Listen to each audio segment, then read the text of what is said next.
Hello everyone, welcome back to my channel. আশা করছি তোমরা সকলে ভালো রয়েছো। তো আজ হচ্ছে সানডে। দেখো সকাল থেকে আকাশের মুখ ভার, আকাশ একদম গুঁড়োট মেরে রয়েছে। একটা ভ্যাপসানি গরমও রয়েছে, তো গরম রাখছে বলে তো রান্না বন্ধ করলে চলবে না, তো রান্না তো করতেই হবে। তো চলে এলাম সোজা রান্নাঘরে। আগের দিন আমরা যেহেতু মাংস এনে রাখি, আর সানডে তো মাংস হবে, এটাই মাস্ট। তো মাংসটা আমি জলে ভিজিয়ে নিলাম, আর হচ্ছে এখানে চাল ধুয়ে নিলাম, ডালটাও বার করে নিচ্ছি। আজকে হবে হচ্ছে টকের ডাল, চিকেন কষা, আর এখানে চিকেনটা আমি ম্যারিনেটও করে নিচ্ছি নুন, হলুদ, সর্ষের তেল আর লঙ্কার গুঁড়ো দিয়ে। আর ঢেঁড়স আর ঝিঙে সেদ্ধ দেবো। আর এই কাঁকরোলগুলো একদম পেকে যাচ্ছিলো ফ্রিজে থেকে থেকে, তো সেগুলোকে আজকে ভাজা করে নিচ্ছি, না তো এগুলো পচে যাবে। আর আম ছিল, হাফ আমের ডাল করেছিলাম, আর হাফ আমটা ছিল সেটাই কেটে নিচ্ছি। এটা দিয়ে ডাল হবে। আমটাও প্রায় পেকে পেকে এসছে। কি করব বলো তো, দুজন মানুষ কত পদ রান্না করব, তাও যাই করি না কেন সবই বেশি হয়ে যায়। তো যাই হোক, এবার আমি এখানে ভাতটা বসিয়ে দিলাম, আর ডালটাও প্রেশারে সেদ্ধ দিয়ে নিচ্ছি। আমি আজকে একেবারে আমটা দিয়ে নিচ্ছি ডালের মধ্যে, কেননা আমটা যেহেতু একটু পেকে এসছে, তো সেটাকে আলাদা করে আর সেদ্ধ করার কোনো মানে হয় না, একবারেই দিয়ে দিলাম। আর আজকে চিকেনটা পুরোপুরি করবো আমি লোহার কড়াইতে। ব্লগটা দেখতে থাকো, ভালো লাগলে কিন্তু অবশ্যই লাইক করো, আর নতুন মেম্বার হলে সাবস্ক্রাইব করে দিও চ্যানেলটা। আর এখানে আমি মাংসে যে মশলা দেবো সেটাই পেস্ট করে নিলাম। এই যে আদা রসুন সব পেস্ট করে নিয়েছি, আর একটু কাঁচা লঙ্কাও দিয়েছি এর মধ্যে।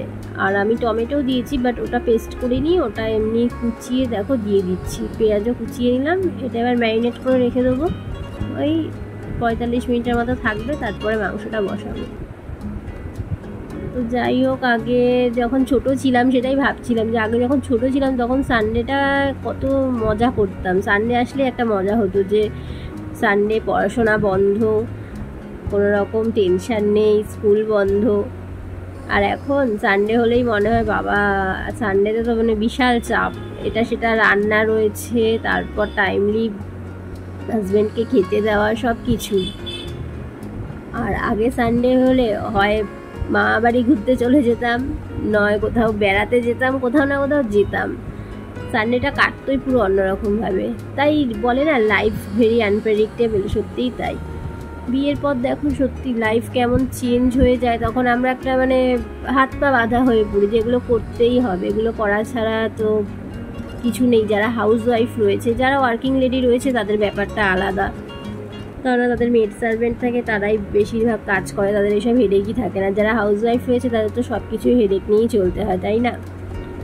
তো কিছু করার নেই, করতে তো হবেই কাজ, যার যেটা কাজ থাকে তো সেটা করতেই হবে।